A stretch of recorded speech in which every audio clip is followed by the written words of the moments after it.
I'm telling you, Maggie, I saw at least a dozen black cats cross my path yesterday, on Halloween of all days. Isn't that bizarre? Samantha took a sip of her pumpkin spice latte, the seasonal beverage a comforting warmth on the crisp November morning. Maggie peered at her over her own steaming mug, honey brown eyes sparkling with amusement and only a hint of the previous night's glittery which makeup remaining at the corners.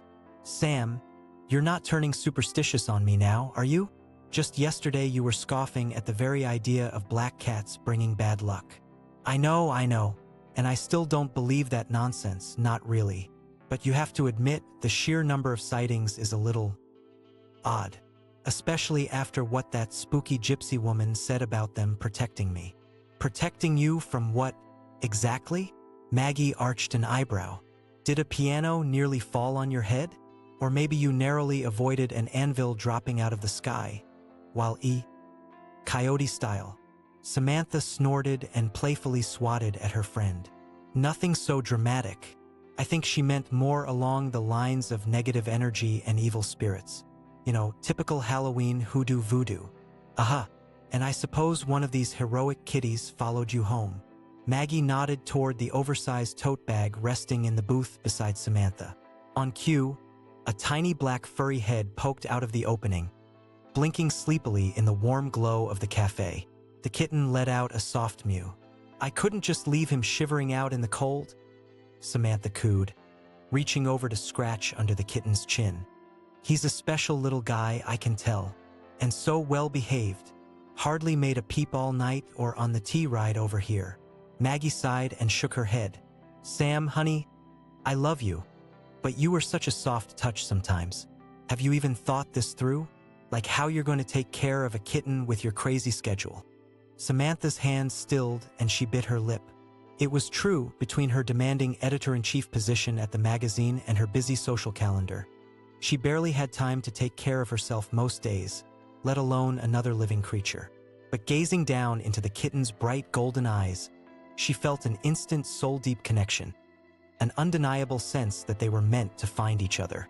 I'll figure it out, she said with more confidence than she felt, starting with giving this little prince a name worthy of his destiny as my fierce feline protector. Maggie groaned good-naturedly. Okay, but if you start wearing crystals and burning sage to ward off evil, I'm staging an intervention. Deal? Samantha laughed. Deal. She scooped the kitten up, cradling him against her chest. He burrowed into her sweater with a contented purr.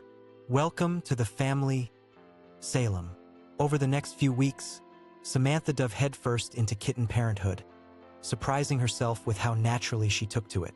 Despite the 3 a.m. wake-up calls and the impressive amount of black fur accumulating on every previously pristine surface of her apartment, she found herself amazed by the joy and lightness Salem brought to her life. Coming home to his exuberant greetings at the end of each long workday never failed to melt the stress away. True to the gypsy woman's claims, Salem did seem to have an uncanny knack for appearing just when Samantha needed him most, offering cuddles and purrs that soothed her frazzled nerves. And though she tried to chalk it up to coincidence, she couldn't help but notice that her run of bad luck, from misplaced keys to last-minute writing deadlines, seemed to evaporate in Salem's presence. The fluffy black charm was working his magic. As Salem grew from gawky kitten to a sleek and stately cat, whispers began to circulate in the Boston community about the editor with the constant black cat companion. Some said the cat was her familiar, enhancing her inborn magical abilities. Others claimed he was a reincarnated warlock, pledged to guard her in this life and the next. Samantha just laughed it off. After all, she was a rational, non-superstitious woman. She certainly didn't have any secret witchy powers, right? But odd incidents kept piling up, chipping away at Samantha's skepticism, like the time her infamously difficult author missed a critical deadline, only to turn in a draft so polished and profound after Salem perched on her desk and stared him down during their meeting. Or when the subway broke down, making her hideously late for a conference, until a sleek black cat darted across the tracks and the train lurched back to life. Things came to a head a few days before the next Halloween. Samantha was burning the midnight oil yet again, fighting a migraine as she wrapped up an overdue issue of the magazine. when the flickering candlelight illuminating her work plunged her office into darkness. She cursed, fumbling for matches, only to gasp when dozens of golden eyes blinked at her from the shadows. Black cats covered every inch of her office, perched on the windowsill, curled in her desk chair, lounging across her paperwork.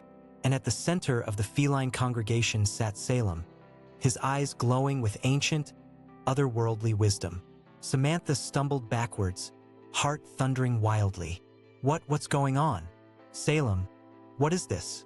She dimly realized she was talking to a cat and half expecting him to answer. Do not be afraid, my child. We mean you no harm.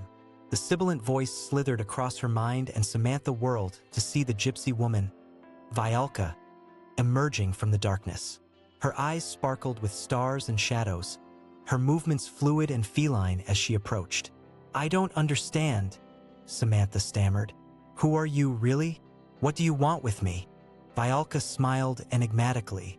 I am the guardian of lost and wayward witches, and I've been watching over you for a long time, Samantha. You have a great destiny before you, though you've long denied the magic that flows through your veins. Did you never wonder why you were so drawn to the old ways, to stories of sorcery? Why doors opened for you as if bidden by unseen forces? Samantha's mouth worked silently as puzzle pieces snapped into place. The uncanny luck, the magnetic charisma, the sense of something otherly moving through her.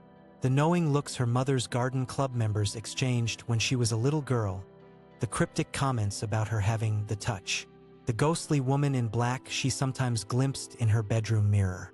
Had magic been whispering to her all along? The black cats, she croaked through a dry throat. They were guides, guardians, familiars. Vialka nodded to the assembled felines. Drawing you, protecting you, awakening you to your birthright, all in preparation for your initiation into the Coven. Samantha's head spun. A coven? Of witches?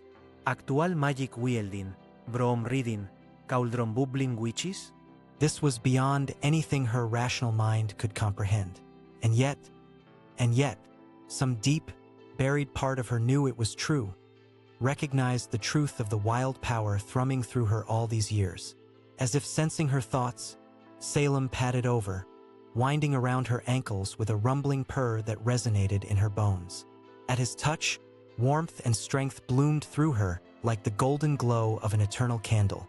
Yes, this was right, it murmured. This was who she was meant to be. Samantha met Vialka's patient, knowing gaze, feeling the threads of fate pulling taut. Initiation? Into your coven? Our coven, Vialka corrected gently. The coven of your ancestors, stretching back generations. You are a daughter of Hecate, Samantha. And now, with All Hallows' Eve approaching, it is time for you to step into your power and take your rightful place among your sisters. She held out an elegant, ring-adorned hand. Samantha hesitated only a moment before reaching out and clasping it, the future unfurling before her in a dizzying rush. With Salem twining around her feet and an arcane song rising on the October wind, she surrendered to the magic and to her destiny.